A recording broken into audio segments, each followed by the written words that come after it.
Shalom and welcome to another in our series of podcasts from Temple Beth Am, a dynamic center for conservative Judaism in Los Angeles.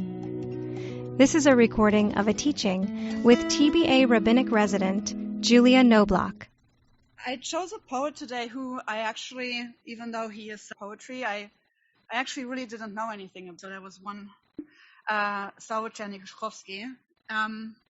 And I had other reasons for him. Like one reason is that I'm always trying to have the parsha or to the coming parsha. And you may wonder, why did I choose a poem about a Canaanite idol in between the coming together of all of Edat Israel and the Mishkan it has been built. And we say that let us go from strength to strength. And the next book that we open is the Torah Kohanim. So anything else but pagan worship, right? But I think I chose it precisely because of that, to have this sort of opposite and to give us a way to think Canaanite worship, which, as Bible scholars tell me, is found a lot in what has become our right as well. But it's also because Chernychovsky was, that was very interesting to read about that. So that was the main reason why I chose this poem. But then as I read on, it was because I didn't know, and maybe most of you may know this, it was new to me that he was very established Judaism, and in his poetry he has a whole series of pagan Canaanite worship and is writing about that.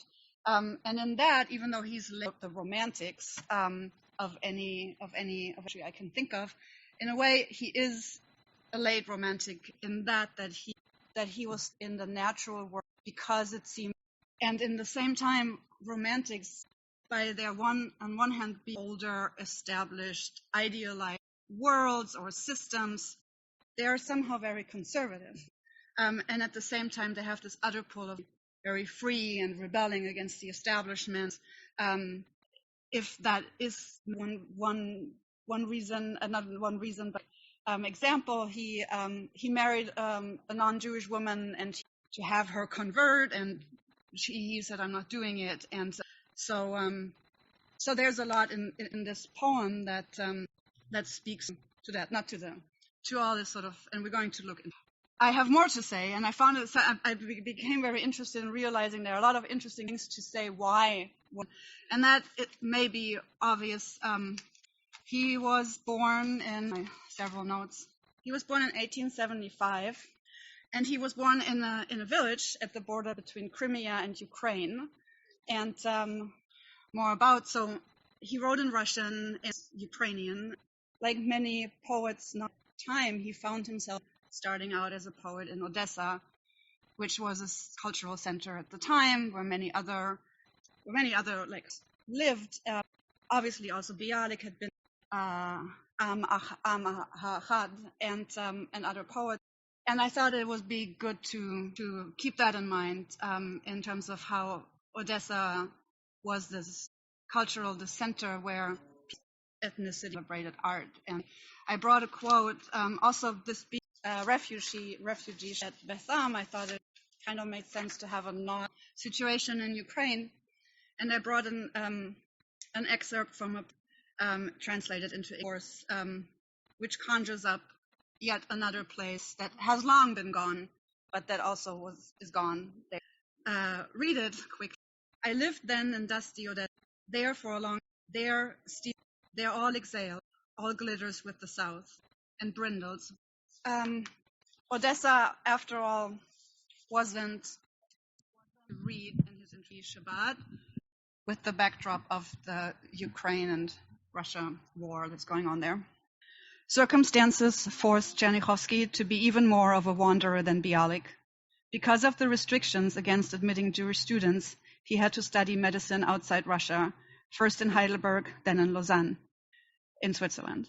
After working within Russia as a doctor during the trying years of war and revolution, he discovered, as did everyone else connected with the Odessa literary group, that there could be no future for Hebrew writers under the Soviet regime. and he left Russia in 1922. An unsuccessful attempt to get a medical post in Palestine led to a 9-year stay in Germany, interrupted by several temporary moves in the hope of finding more satisfactory positions elsewhere in Europe. Like Bialik, Chernychovsky managed to settle in Palestine for only the final decade of his life. So that's also a kind of refugee. And those are kind of the things I wanted to share before we look at the poem. And it is a very rigid, it's very strictly structured. It's a Petrarchan sonnet, and it talks about a woman talking to Ashtorte, who is the female, one of the Canaanite idols of fertility, basically mostly associated with. I'm going to read it, but I hope I'm not going to butcher it because it's a sonnet, so actually someone who is fluent in Hebrew should read that, but I'm going to do my best, and then I'm reading the English, and you're invited to follow along. Ashtorti li, halo tasichi li, me'an hagai elenu vat, ha'im beyat kena'ani, me'ir lemaoz yam, bein galei shevo, Sidon vehal Sidon. He'arvu lo bahar ve'im leil alufei dan, ha'im bitzrorot bad al dapshot gmalei dedan, une'akot ma'alot chol hapaz, beniyan venidan, niset im orchat sheva, nosheked Roma kidon, ולבניהם מתחת כל רימונים וסהרון רן. נפלאות לי, מה נפלאות עינייך ישמרקדים, אף כולך אסוך שן, יצורייך כה מתלכדים, ואין איש מגלה סוד, מי נתנך לי, אין איש. צלצילת תאנים לך, חפנתי קמח סולתי, משמן זיתי לוג, אלייך התפללתי. נהגיהו נא ארצך, אלי תביהו חיש. The translation is from the book where they usually don't give, they leave it more open because to convey more of the Hebrew, so it's not going to be a sonnet in English. Maya Starte, won't you tell me, from where did you come to us in the valley? Was it in the hand of a merchant of Sidon, from the city stronghold of the sea, the waves of Agati and Chalcedony? Did the chieftains of Dan lie in ambush for him on the mountain and at night? Was it in bundles of linen on the humps of Dedonite camels and she-camels raising the golden sand with their swinging and swaying, and before them the sound of pomegranate bells tinkling and singing crescent ornament? Wondrous to me, how wondrous to me are your eyes that are emeralds. Indeed, all of you they have made of ivory, your limbs linked together so. And no one reveals the secret, who gave you to me, no one. A little basket of figs for you, I have scooped up my best flour. A log of my olive oil, I have prayed to you. Lead him, a shining lad, bring him to me swiftly. And he wrote that in 1917. Yes, so I thought this poem is interesting, first of all, for its all formality, but ultimately my Hebrew is not good enough to go into in-depth analysis and point out all the intricacies, what he's doing with the language. At least it's not good enough yet. But I wanted to hand it over to you in terms of how do you relate to this type of idealization of a perceived idyllic world, Brent? I don't know. He said he left Russia. Well, it says he left Russia in 1922. So either he was in Russia, right, and the Russian Revolution. Yeah. It's very. I'm going to sum up what you were saying, and then first. So Brent made an interesting comment, which I didn't think you were going there, but I'm going to answer. No, it's great. Like 1917.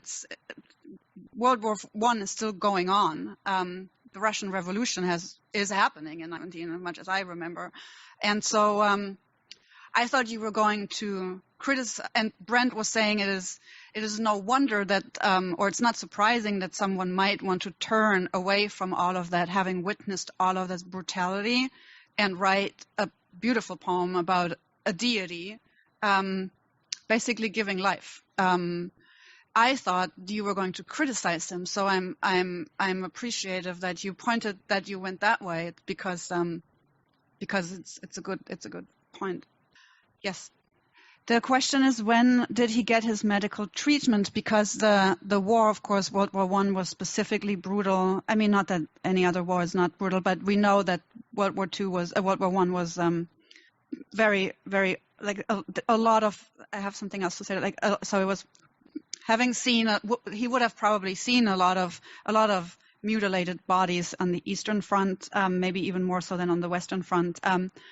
I don't know. Looking at this quote from Alto, so when he got his training as a doctor after working within Russia as a doctor, so he must have had during the trying years of war and revolution. So it says here, so he was already trained as a doctor, and he had during the years of the war and the revolution. So there's an Austrian writer, Georg Trakl, who writes he's Austrian, but he's considered also German because he wrote in German, and he was in World War I, and there are a lot of those poets at the time who witnessed all this, the onslaught of the trenches, and turned to write very, very, very pessimistic, dark poetry.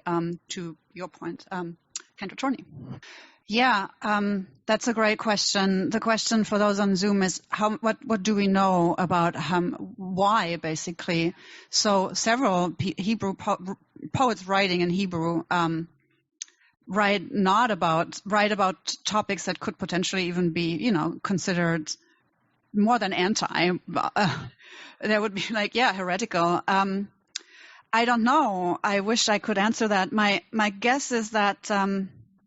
My guess is that especially those people in the turn of the 19th century, like from the 1800s to the 1900s, those poets who came to Palestine, I think they had gone through so much hardship, and they did believe he believed in Palestine, right? Also, like Alter says that some of the best work of his last years was a response to the physical presence of the land of Israel and to the efforts of its rebuilders. So I would guess maybe it's a Zionistic interest, but a loss of faith in the traditional God of Israel. I read that Chernikovsky did not go through a traditional education, like starting in the Cheder, like Bialik did, for example. So he may have always had a different sort of perspective, but obviously he's not the only one. So I think there's a tension between the religion and the land that is always there, and that probably was very, very pronounced then. I don't know your name. Sorry, Jason. Yeah. Right, Newell, yeah. Neualt. So Jason sort of supported and added new perspectives to what we've been talking about in terms of how it makes sense historically that a lot of people who came to Palestine saw themselves as Jews who didn't feel bound by religion, but they wanted to do something new, and would not write about religious faith. Whereas then there are other poets, especially in later years, that virtuously sort of combine the work of secular and erotic poetry, but using a lot of playing on the keyboard of religion. Another thought that I had in terms of maybe he is just. Wait, I have been looking to say something. Okay, so looking at the poem and like sort of having in mind what he was interested in, it also kind of makes sense if one wants to say, or is like in character. There's this person who's interested in poets like Keats and Nietzsche and all these people who worship nature. Like part of romantic poetry like in the period, in what is considered romantic poetry, is the worship of nature, right? Is the worship of nature as sort of like expression of freedom and of forces unbound and of anti-establishment and all these things you find in what's considered not established religion if you want to find it. And the other thing is, as I said, this conflict also between that the romantics have, I find, in way of, yes, they're always looking for like a different ideal utopian state of life or of nature, and at the same time they're interested in like the perfect shape of a Greek urn, or he has something too about an Apollon statue, and this sort of idealization of art as the perfect representation of nature. And at the same time, they often fall also in the trap of worshiping too much of this ideal, and making it exotic. Like on one hand, one in the poem, when we look about the caravan and the pomegranate belts, which actually I found obviously very interesting, because we have the pomegranate belts in the priestly garment. So there's a hint of that, and maybe because it is just we can't separate it. It has potentially pagan, origins, and it's a fertility image, and the priests in the temple walk around with it. Like it's very interesting. Did you want to say something? Okay, right? Yes, exactly. That's why it fits in this Havdalah. Yes, right. Mm-hmm. Yep. There's so many interesting things in it. I'm gonna hard to summarize this for the folks on Zoom. Basically, question: was he a product in the poem of his time? Well, in that he, or was he even a foreshadowing what has happened for most of the 20th century in Israel? That people are really interested in archaeology, and he is sort of writing about that and putting that into focus. And I want to say yes, in a way, but on the other hand, I also think that he idealizes the past. It's some of these descriptions to us, like this whole idealization of exotic Oriental caravans, and it has a lure, but also in that time there were a lot of cliches about it, and so I don't know if he was that type of poet who can be grouped into that. I do think that the interest in archaeology in Israel is very much, can be seen for certain people just like as a confirmation of turning away from religion, because it's archaeology and it's science and people have different ways of how they weigh one another. I think he was probably proud of his time in the way that he came to Palestine in the years that he did, with the historic context that he carried with him and what that meant for his life. I think in terms of the poetry, at least that's what I've read about him and the poems that I've read beyond this, he seems to be emulating actually something that is a little bit gone in his sort of way to romanticize bygone eras. But I really liked, and it has come through in what several people have said in terms of how he turns to this fertility deity in a time of rebuilding, populating, and having seen tremendous loss. And I think that's a good moment to end on. I just thought of that. So I gave another poem on the source sheet, actually, which is from an Australian romantic poet who also not Jewish, who writes about Ashtarte,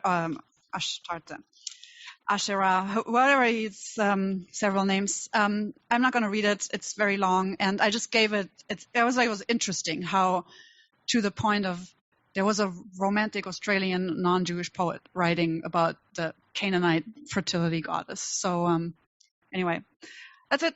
Thanks for coming. You have been listening to another in our series of podcasts from Temple Beth Am, a dynamic center for conservative Judaism in Los Angeles. If you enjoy these podcasts, we invite you to write a review on the Apple Podcast site or wherever you get your podcasts. For more information about Temple Beth Am Los Angeles, go to tbala.org.